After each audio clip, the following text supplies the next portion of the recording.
Hello friends, this is Shannon with Black Sheep House. In today's video, we're going to be doing an awesome Cricut project. They have been so great to sponsor this video, and I think you guys are going to really like what we do today. It's also very forgiving if you have a dresser that just has a little bit of damage. Maybe you don't feel like doing all the sanding and stuff like that. So it's really great for a project like that.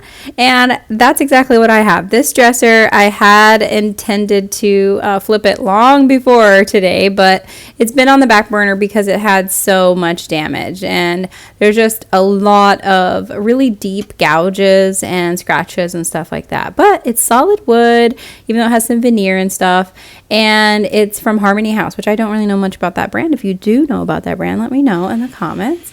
But it took quite a bit of effort to get this thing relatively smooth. So while I had this dream of it being this beautiful shiny black dresser, I just knew that it wasn't, that finish wasn't going to work for this because it just had so much repair to do. So I did about, 75% of the deep scratches, and it's not perfect, but that's the great thing about this finish, and why I'm so excited to share it with you guys is because it doesn't take anything perfect. You can really do this on just about anything. I had some of this spray paint left over from touching up my trailer, and it's Rustoleum Farm and something else says on the label, but I got it at Tractor Supply.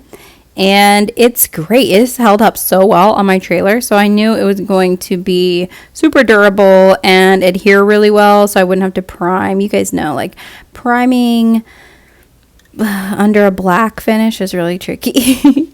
But I'm so excited. Cricut has sponsored this video. I've got some smart vinyl here you can see, and I'll talk about why I love that here in a second. If you don't know what Cricut is, Cricut makes smart cutting machines. They work with an easy to use app, and they help you design and personalize almost anything, from like custom cards, unique apparel, everyday items, and so much more, like you're going to see me do. I'm making a furniture stencil. Cricut requires no design experience, and you can learn as you make. It's just not complicated. The machine itself is very user-friendly. It's very straightforward. It's affordable, and it's really worth the investment for me because I can use it for my business. Making furniture stencils, buying them would be quite expensive, and these are great because I can totally customize it. I can also make t-shirts for my business, or a coffee mug, or maybe even coasters. That's something I've been thinking about making and giving out to customers when they buy the furniture as a specially designed coaster for your drink.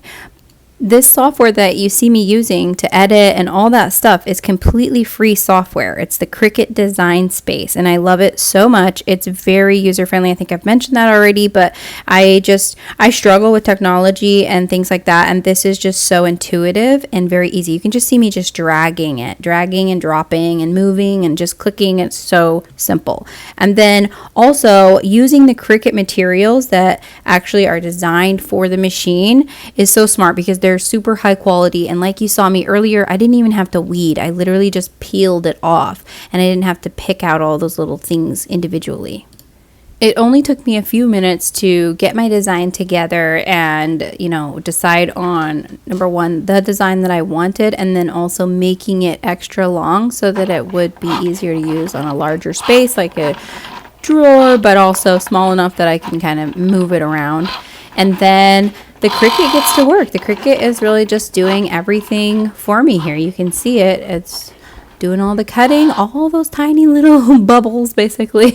It's just cutting away, and it does this really fast. The cool thing, too, about this stencil, and you guys will see me use it on the dresser and stuff, it's reusable. I am able to continue to use this stencil many times if I want to I could probably do up to 5 dressers with this one stencil because it stays sticky. And I've got a few tricks up my sleeve for helping make this the perfect stencil. You'll see a little bit later in the video. But so this is typically what you would expect with a Cricut project. This is called weeding, and it's where you pick off the parts of the design that are that you don't want. And then a lot of times people use like transfer tape and things like that, but I found I could just pull this thing off. And you Cricut people out there, maybe you experts, maybe this is totally faux pas, and you're not supposed to do that, but it worked great and it was fast, so I went with it.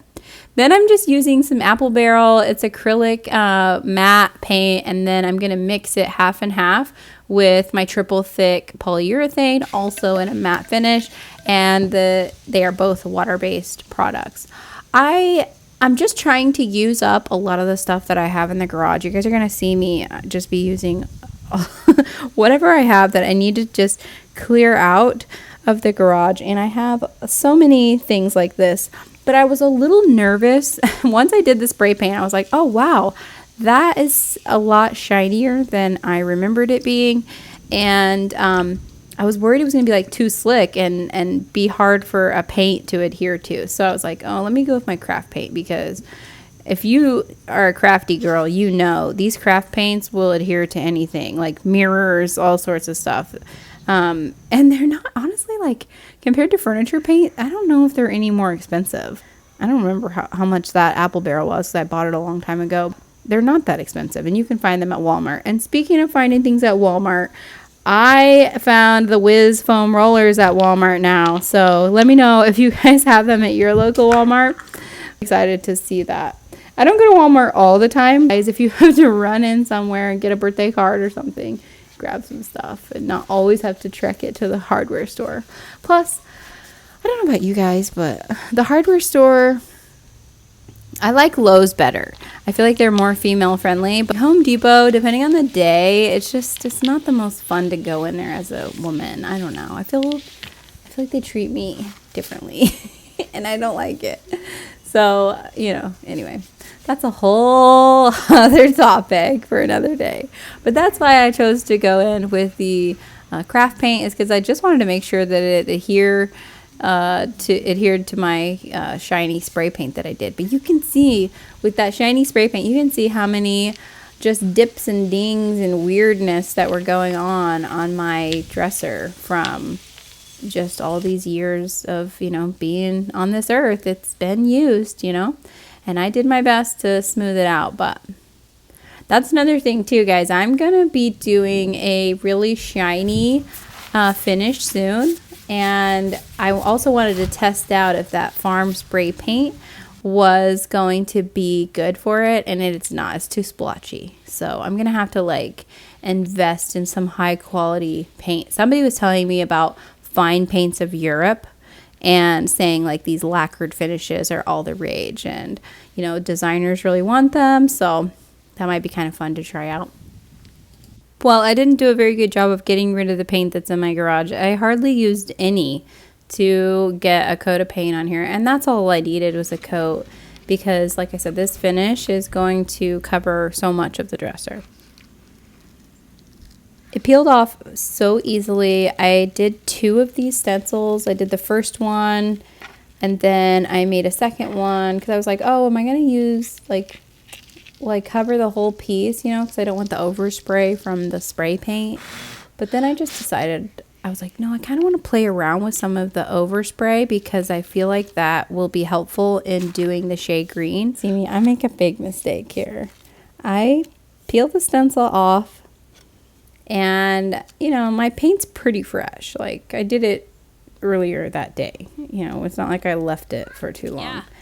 And I just put it on there super sticky right off the white stuff. And here's the tragedy. No.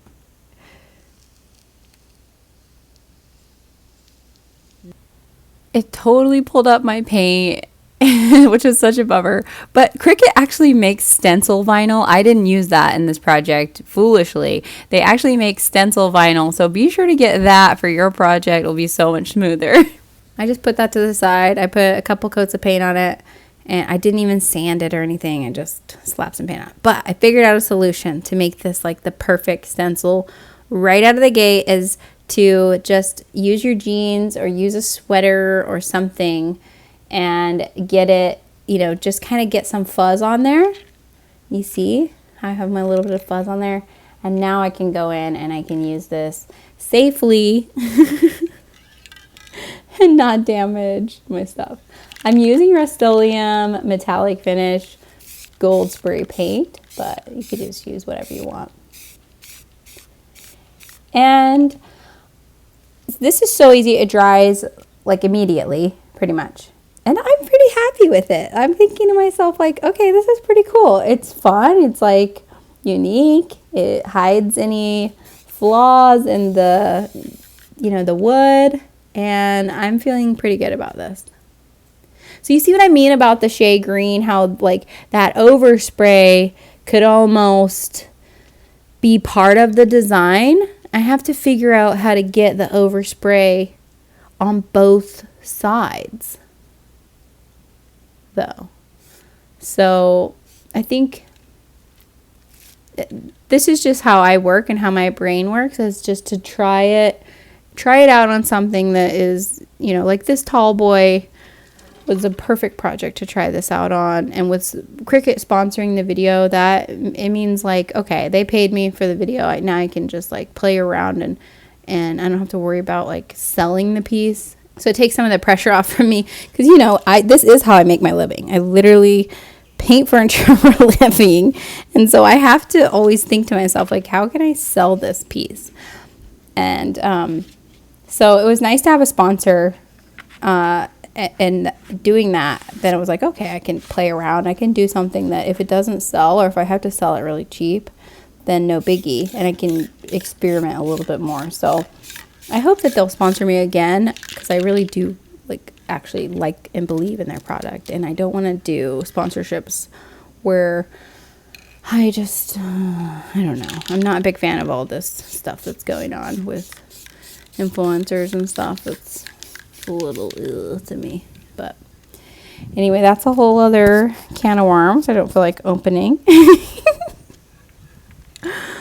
So I don't want to be flogging stuff all day long. Like, I'd rather just, that's why I picked this freaking job, so I could just be in my garage and people could just leave me alone, and I don't have some sales manager breathing down my back about my numbers or closing people. Ooh. There's so many bad jobs out there, like, and I've had a few of them, especially in sales. Things get so Let me know, guys, what your worst job, or maybe it's your current job, you know, what is like the worst job you ever had? You guys might be surprised to find out I've had some very interesting jobs. The most interesting job that I've ever had is I was a magician's assistant, and it was such a bad job. I remember I got fired because I couldn't like wink and kick my leg up at the same time. And that was a big part of the job, apparently. And also, this is going to be like so stupid, but I have kind of like a smaller head. And one of the tricks was we had to put on 3 dresses, and like you twirl and you change dress, and you twirl and you change dress again. And then, so like essentially the trick is that you have like all these layers of dress, but the audience sees it as you just changing your dress. But by the time the magician had layered 3 dresses on top of me, I looked like a pinhead. And so we tried to like poof up my hair. We tried to do like all these things, but honestly, but I just didn't have the head for it. It's just so stupid. And then another thing that I did was actually like the biggest portion of my career so far was I used to teach dance, and so that was a really big part of my life. And but it's not a great mom job. It's a lot of late nights and a lot of drama, honestly, too. But let me know in the comments, what's your worst job ever? Maybe what's a funny job story? I'd love to read through them. All right, this is looking pretty good. I'm feeling pretty good about it. It has a little bit of, you can see some of the lines and stuff. So I decided to do almost like a paint wash. I'm basically just going to paint that mixture that I had earlier, that I made earlier, and I'm just going to rub away, you know, most of it and kind of smooth it out. Now that I'm looking at the video, it seems like I basically just painted it on and wiped it off completely. But in real life, it toned down the gold, gave it more of a bronze color. And I kind of wish I would have done bronze instead of gold, because I feel like bronze is a little bit more trendy right now. Let me know in the comments if you think I went with the right choice on hardware, because I was really stumped. And here's the before. And here's the after. It looks so good. I'm really, really happy with this. Of course, there's some learning curve and I'm gonna be tweaking this look a little bit, but I'm super happy with it and I think it'd be such a fun piece in any room. I'll see you in the next video. Bye.